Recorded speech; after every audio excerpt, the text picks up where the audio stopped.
ہی سے جانتا تھا کہ اس بچے کا دل محمد رسول اللہ سے بہت مانوس ہے. سادگی تو ایسی کہ حضرت انس جنہوں نے 10 سال تک اللہ کے رسول کی خدمت کی فرماتے ہیں کان رسول اللہ صلی اللہ علیہ وسلم یعود المریض ویشہد الجنازہ ویرکب الحمار ویجیب دعوت العبد. یہ سادگی کے 4 نمونے پیش کیے. کس نے؟ محمد رسول اللہ کی خدمت کرنے والے، 10 سال تک سیوا کرنے والے حضرت انس رضی اللہ تعالیٰ عنہ نے، جس نے 10 سال نبی کے سر و پیر دبائے ہوں، نبی کے وضو کے لیے پانی بھر بھر کے لا کے برتن میں دینے والے، 10 سال تک خدمت کرنے والے حضرت انس کیا کہہ رہے ہیں؟ اللہ کے رسول کی حالت یہ تھی کان رسول اللہ صلی اللہ علیہ وسلم یعود المریض، مریض کی عیادت کرنے جاتے تھے، چھوٹا ہو یا بڑا، امیر ہو یا غریب، آپ سب کی عیادت کے لیے جاتے تھے، سب کی. ارے اس بڑھیا کی عیادت کرنے چلے گئے جو بیمار تھی اور جو کوڑا پھینکا کرتی تھی اور ڈالا کرتی تھی اللہ کے نبی کے اوپر. اگرچہ بعض محدثین نے اس واقعے کے ضعف کی طرف اشارہ کیا ہے، لیکن سیرت کی کتابوں میں ایک بڑی سیرت نگاروں کی تعداد اس واقعے کا ذکر کرتی ہے.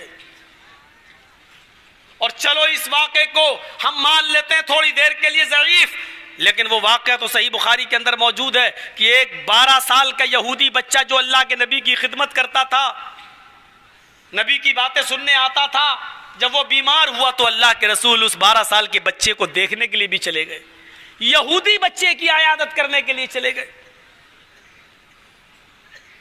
جب اللہ کے نبی اس یہودی بچے کے پاس بیٹھتے تو وہ آخری سانسیں لے رہا تھا اور اس کی سانسیں اکڑ رہی تھی، ایسے کر رہا تھا، ایسے، یہاں اس کی جان اٹکی ہوئی تھی. اللہ کے نبی صلی اللہ علیہ وسلم نے اس کے سینے پر ہاتھ رکھا اور اس سے کہا اے بچے قل لا الہ الا اللہ محمد رسول اللہ. اے یہودی بچے، اس وقت تیری جاں کنی کا عالم ہے اور تو نے میری اتنی دن خدمت کی ہے، میں تیرے سرہانے پر بیٹھا ہوا ہوں، آج بھی میں تیری ہمدردی میں تیرے پاس آیا ہوا ہوں، کیا اس وقت تو یہ کلمہ پڑھ سکتا ہے؟ کیا تو اس بات کا اقرار کرتا ہے کہ اللہ کے علاوہ کوئی معبود نہیں اور محمد صلی اللہ علیہ وسلم اللہ کے رسول ہے؟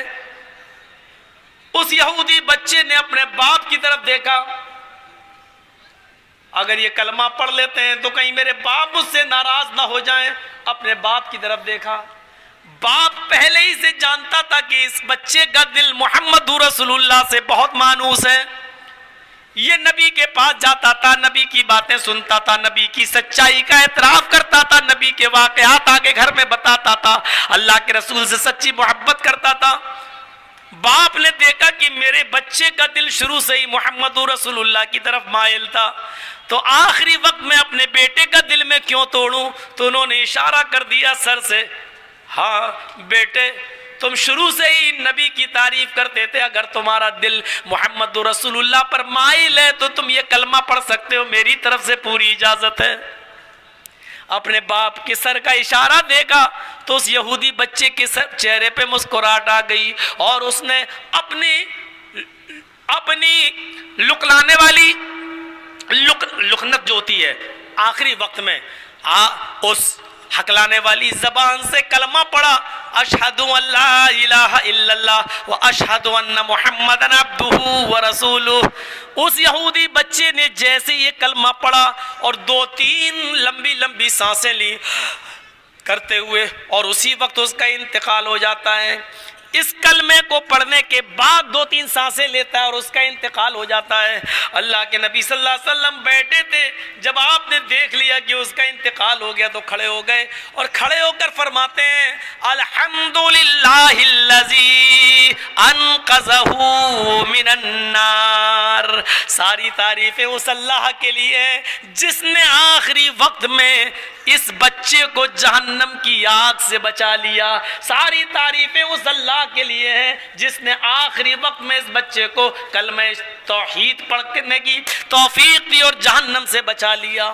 تو بتانے کا مقصد یہ ہے کہ آپ نہ چھوٹا دیکھتے تھے نہ بڑا، امیر دیکھتے تھے نہ غریب، یہ نہیں دیکھتے تھے کہ کون کس دھرم سے اور مذہب سے ہے، آپ اس کی عیادت اور تیمارداری کرنے کے لیے جایا کرتے تھے۔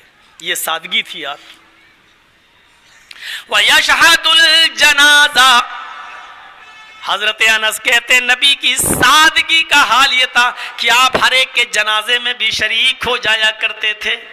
امیر کا انتقال ہو پھر بھی جاتے تھے، غریب کا انتقال ہو پھر بھی جاتے تھے۔ ارے آپ تو عبداللہ ابن ابی ابن سلول، جس نے زندگی بھر نبی کو گالی دی، جس نے زندگی بھر نبی کو ستایا، یہاں تک کہ اس نے اللہ کے رسول کی پیاری چہیتی بیوی حضرت عائشہ پر بھی گندی تہمت لگائی، گندی تہمت لگائی۔ میرے پیارے ساتھیوں، اما عائشہ پر بھی جس نے زنا کی تہمت لگائی۔ میرے پیارے بھائیوں، جب عبداللہ ابن ابی کا انتقال ہوتا ہے تو اللہ کے نبی صلی اللہ علیہ وسلم اس کو بھی اپنی چادر اتار کر دے دیتے ہیں کہ آئے عبداللہ ابن ابی کے بیٹے، اگر تیرے باپ کی مغفرت میری چادر سے ہو سکتی ہے تو کفن کی جگہ پر اس چادر کو اڑا دے۔